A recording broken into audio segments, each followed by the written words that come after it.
baon sa kanang fogging agent mo, post mo, kung ano siya, 5,000 to 8,000. So, usually, kung ang usa ka barangay, dako nga area ang kanang panginganan mo, murot siya o duha hangtod tulo ka kanang agent. So, mo plus diesel pa, so cost siya o around mga 20 to 25,000 sa usara na cycle sa fogging. So, ang ikuan sa province gahapon, ang sakto jud kuno para kanang kay usually man diri ako na case sa usa ka barangay ipahurot tanang puro kay kung karira nga puro ang fagingan, ang uban puro ding maapil kung ano sila magkuha sila kanuwa may naapil diri pero ang sakto para makatipid ta sa insecticide nga focus jud nato ang effective nga kanang area. Kung asa to nga kanang household nga naay case nga fogging, magsugod tag start sa fogging 300 meters gikan sa katong household, magsugod ta og fogging gikan sa gawas pasod. Kay kung direkta magsugod sa household pagawas ang lamok mo kuan siya pagawas ang radius. Ingon ana atong buhaton para magsinabtan na itaba para way kuan so gikan sa kanunay affected area nga household ang atong fagingan 300 meters radius gikan sa gawas pasod. Ingon ana.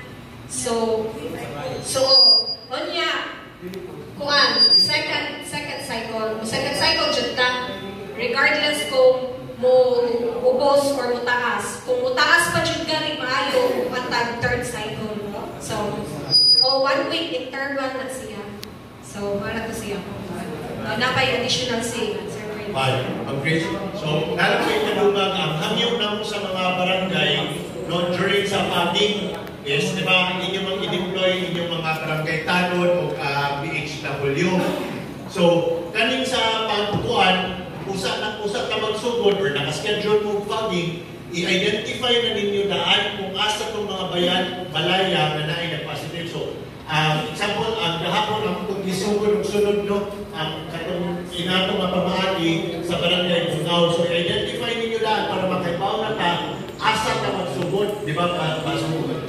Kunya, ang ikaduha po na kung hangyo sa mga barangay kay sugod pag-August, sugod yung pagsugod sa buwan sa August, tagaan daw na ang fogging operation sa atong MDRRM. So, ang gihangyo po nung mga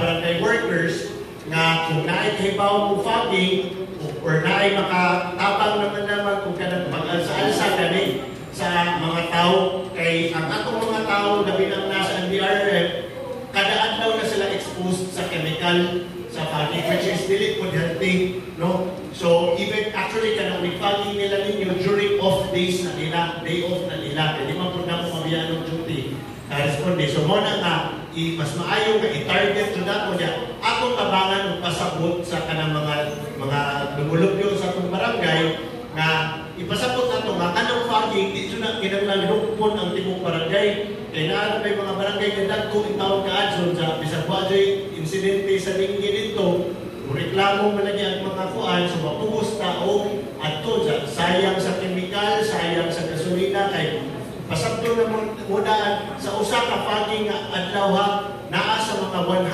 120 ka litro nga diesel ang magamit na pala. Wa pa na ang kanang diesel mo rin magsagol sa chemical, ang wapay labot na ng gasolina pagpa-under sa makina.